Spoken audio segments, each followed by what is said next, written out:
Alors, j'espère que vous avez passé une agréable semaine, la semaine dernière. Voici les énergies pour cette semaine.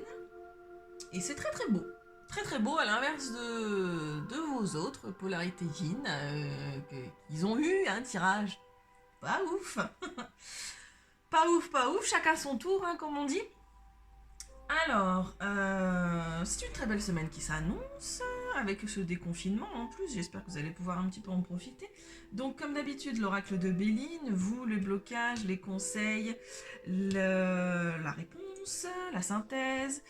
Ensuite, on a l'oracle des vies antérieures pour savoir sur quoi vous travaillez en ce moment, l'oracle du chakra cœur pour vos petits cœurs, et enfin l'oracle des vampires. Normalement, je prends celui des métamorphes, mais là j'avais envie, et puis c'est la même auteure et la même dessinatrice, donc voilà, j'aime beaucoup ces petites filles.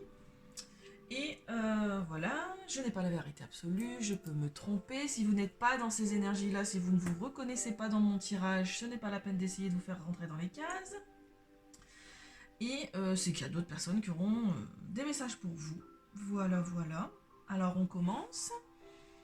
Nous avons la nativité en carte vous actuellement. Donc vis-à-vis de votre question, si vous en avez une, ou de vos projets, on vous dit que vous êtes dans d'excellentes dispositions face à ça. Sur le plan amoureux, par exemple, on dit que vous êtes dans de bonnes dispositions pour rencontrer l'amour, ou si vous êtes déjà en couple, et ben que tout va bien, que vous êtes là où vous devez être. Sur le plan professionnel, vous êtes confiant. On vous dit que c'est comme une venue au monde, vous apparaissez sous un jour nouveau cette semaine, vous êtes simple, authentique et sans faux semblant. Voilà. Quelque chose qui vous caractérise bien déjà de base. Normalement de base les yang, voilà, vous aimez pas le mensonge, vous aimez pas les faux semblants, vous aimez les choses authentiques, pas forcément très simples, hein, vous vous posez toujours 36 000 questions, mais voilà. Mais en tout cas cette semaine, voilà, simple, authentique, sans faux semblant, vous êtes là où vous devez être, et vous êtes dans d'excellentes dispositions. En carte de blocage, bon, c'est une sacrée carte de blocage hein, quand même, on a la carte de la maladie, mais pas d'inquiétude, le reste du tirage est très favorable pour vous. On dit que vos propres... En fait, la carte de la maladie représente vos propres incertitudes face à votre projet. Vos propres angoisses qui vous font perdre votre confiance en vous. Ou alors, est-ce que... Enfin, qui vous font poser la question, êtes-vous suffisamment motivé, suffisamment impliqué? C'est comme une sorte de malaise qui est en vous, en fait. Il y a quelque chose qui ressort de vous, comme un malaise, une angoisse, voilà, une angoisse. Vous savez que vous êtes là où vous devez être, vous savez que c'est votre projet, vous savez que, par exemple, cette personne est faite pour vous, mais vous ne pouvez pas vous empêcher d'angoisser, de perdre un petit peu de votre confiance. Voilà. On vous demande de vous ressaisir, car le reste du tirage, de toute façon, vous dit que ça vaut la peine. Voilà. Vous allez peut-être faire face à quelques angoisses cette semaine, vos propres incertitudes. Mais au final, pour du mieux. Pour beaucoup de bien, en fait. Parce que, en carte de conseil, justement, on vous demande de faire... Donc c'est l'intelligence. On vous demande de faire appel à vos capacités cérébrales, d'utiliser votre créativité, de vous adapter et de lâcher prise. Encore une fois, du lâcher prise chez les Yang, vous allez sourire, oui, mais c'est quand même un sacré morceau chez vous, hein, le lâcher prise. Il faut que vous viviez en bonne intelligence avec les autres. Hein. Sur le plan professionnel, par exemple, on vous demande de communiquer davantage, de vivre en bonne intelligence avec les autres, de lâcher prise sur certaines situations, d'essayer de réfléchir avec intelligence, de faire appel à vos capacités et de vous adapter. Voilà, ça ne sert à rien de monter au front, ça ne sert à rien de freiner des cas de fer. Voilà, on vous demande d'agir avec intelligence. Petit clin d'œil, il y a une collègue qui se reconnaîtra. Voilà, lâcher prise. Encore une fois. Lâcher prise, ça ne signifie pas abandonner, hein, qu'on soit bien d'accord. Hein. C'est juste de faire en sorte que ça ne vous affecte pas au niveau énergétique. Voilà. Et vous allez agir en bonne intelligence parce que de toute façon, j'ai la carte de l'élévation en réponse. On vous dit que ça sera quelque chose qui va se développer, que vous allez avoir une prise de responsabilité ou alors qu'il va y avoir une amélioration d'une situation, un aboutissement de quelque chose. Voilà, on est en train de gravir les marches d'une belle pyramide là pour aller vers le soleil. Donc voilà, gravir des marches, hein, c'est une sacrée pyramide hein, quand même, on monte, on monte, on monte. Mais voilà, on vous dit qu'en réponse, vous arriverez au sommet et que vous allez vers l'amélioration de quelque chose. Un abouti. Soit c'est l'amélioration d'une situation, parce que vous aurez agi en bonne intelligence, hein, toujours. Hein. Si vous ne le faites pas, ça, bah, vous ne le montrez pas, on va dire ça comme ça. Si vous restez dans vos angoisses et vos incertitudes, c'est pareil. Hein.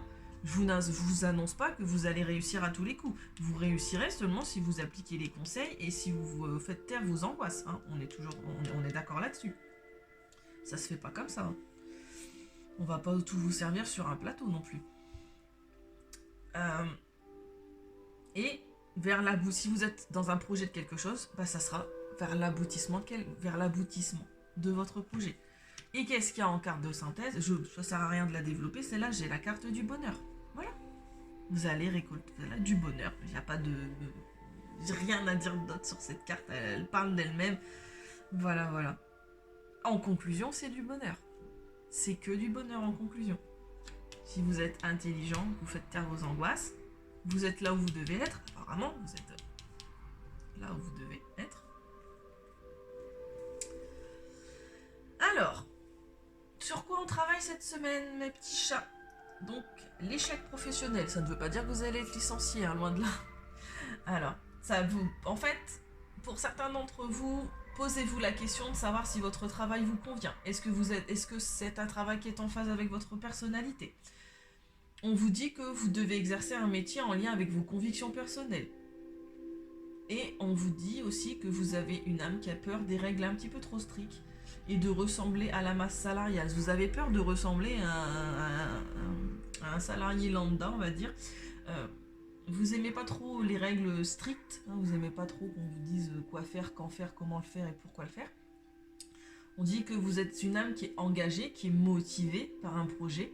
En fait, vous êtes bien dans votre travail quand vous êtes engagé dans un projet et que ce projet est en phase avec vos convictions. Vous, on peut pas essayer de vous faire quelque chose que vous n'avez pas envie, ou en tout cas ou si on vous le fait, vous n'allez pas vous sentir. Si on vous oblige à faire quelque chose qui est contre vos convictions, eh ben c'est quelque chose avec lequel vous allez être très très très très mal à l'aise et qui peut vous mettre dans des situations d'échec professionnel. Peut-être que vous avez connu des échecs professionnels dans votre vie actuellement et que c'est parce que vous étiez pas là où vous deviez être, tout simplement. Là, cette semaine, on vous fait poser pour certains cette question-là. Est-ce que votre travail vous convient-il? Est-ce qu'il est en phase avec votre personnalité, avec vos engagements?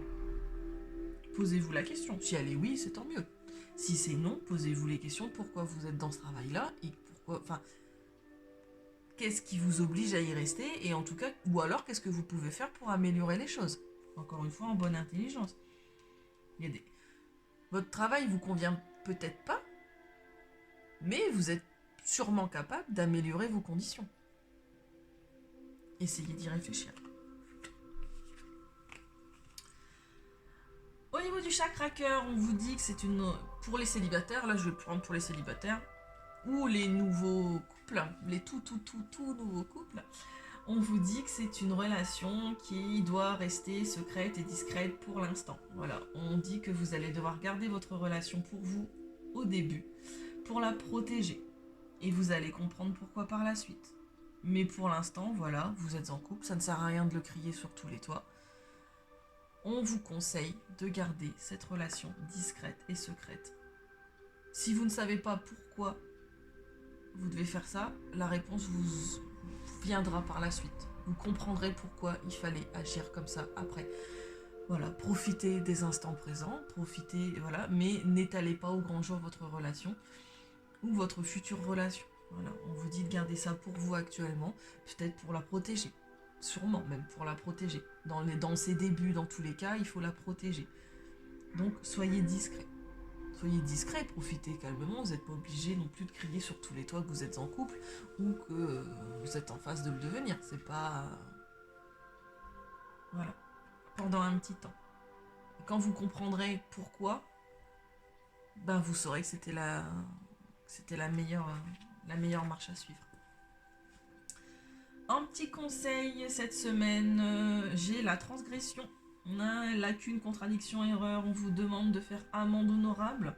de faire le point, d'évaluer, de vous réorienter si possible, pour revenir en harmonie avec votre âme. Encore une fois, hein, peut-être l'échec professionnel, on vous dit, si vous continuez à nier votre petite voix intérieure, votre âme vous le fera savoir. Ça, je sais, encore une fois, les Yang, hein, on ne fait pas trop confiance à... Enfin, vous ne faites pas trop confiance à votre intuition. Vous avez tendance à pousser, même si vous savez que c'est pas par là qu'il faut aller. Vous avez l'intime conviction que c'est pas là que vous devez être. Vous avez l'intime conviction que c'est pas là que c'est pas ce que vous devez faire, que vous n'êtes pas à votre place. Mais non, non, vous avez décidé, donc vous allez y aller. Et ben non, là on vous dit de toute façon que si vous continuez à nier votre petite voix intérieure, votre âme vous le fera savoir et ça va faire mal. Voilà. N'essayez pas d'aller à l'encontre de ce que votre âme essaye de vous dire. Même au niveau professionnel, on vous dit que vous n'êtes engagé dans des projets que quand vous êtes en lien avec vos convictions personnelles et avec votre âme. Donc n'essayez pas de forcer les choses. Si ça ne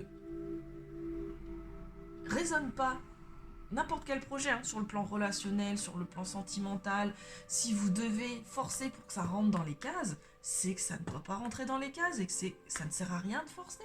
De toute façon, même si vous forcez et que ça rentre, ça finira par ressortir.